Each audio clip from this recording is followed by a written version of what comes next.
Boa noite, queridos irmãos. Estamos reunidos para a leitura do Evangelho dessa noite. Rogamos a Deus a assistência de nossos anjos da guarda e espíritos protetores da Casa Espírita Eulália Nogueira, para que tenhamos um bom entendimento da leitura de hoje. Que a paz e a luz desses irmãos permaneçam conosco. Hoje faremos a leitura do capítulo 21. Haverá falsos cristos e falsos profetas. Item 5, com o subtítulo Prodígios dos falsos profetas.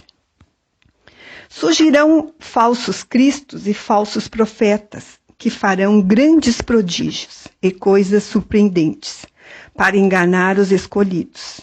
Estas palavras alertam para o verdadeiro sentido da palavra prodígio. No sentido teológico, os prodígios e os milagres são fenômenos excepcionais, fora das leis da natureza. Estas leis, sendo uma obra unicamente de Deus, são passíveis de serem modificadas, sem dúvida, se Ele quiser. O simples bom senso nos diz que Ele não pode ter dado a seres perversos e inferiores um poder igual ao seu, e ainda menos o direito de desfazer o que Ele fez. Jesus não pode ter consagrado tal princípio.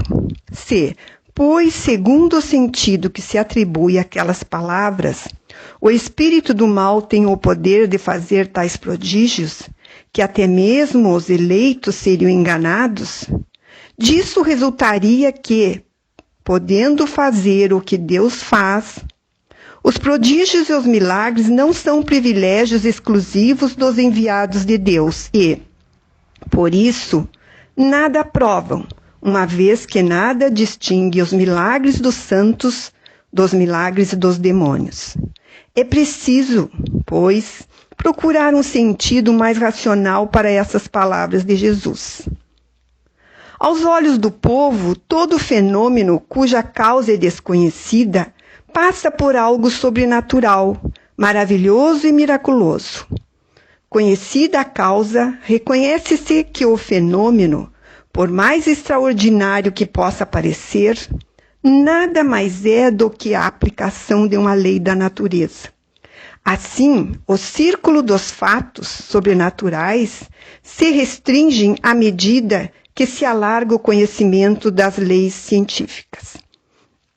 Em todos os tempos, os homens têm explorado, em benefício de sua ambição, de seu interesse e de seu desejo de dominação, certos conhecimentos que possuíam, a fim de usufruírem de um prestígio e de um poder supostamente sobre-humano, ou que uma pretensa missão divina lhes daria.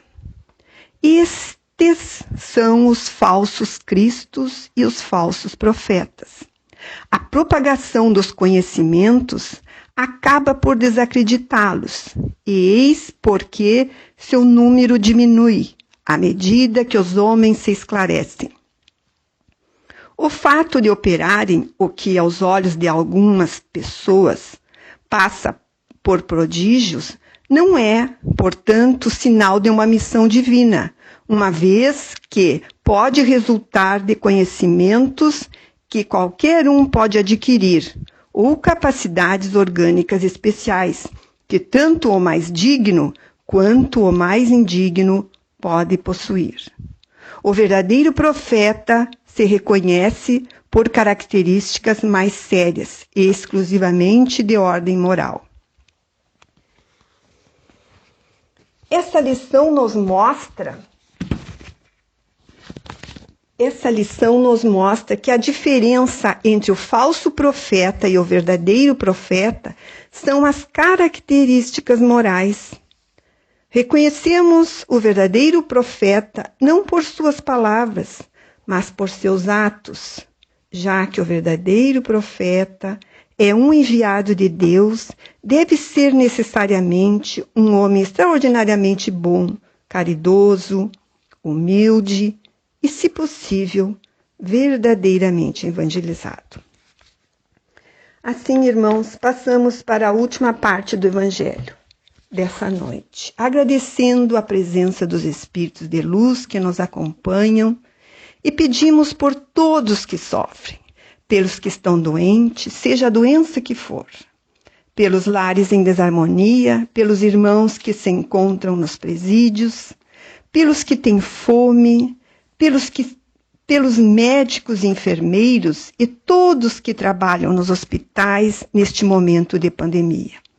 Pedimos aos amigos espirituais que nos apliquem um passe, trazendo a paz e a harmonia a cada um de nós. Pedimos também pela fluidificação das águas colocadas para receber esse benefício, e que nelas sejam derramados os fluidos necessários a cada um de nós.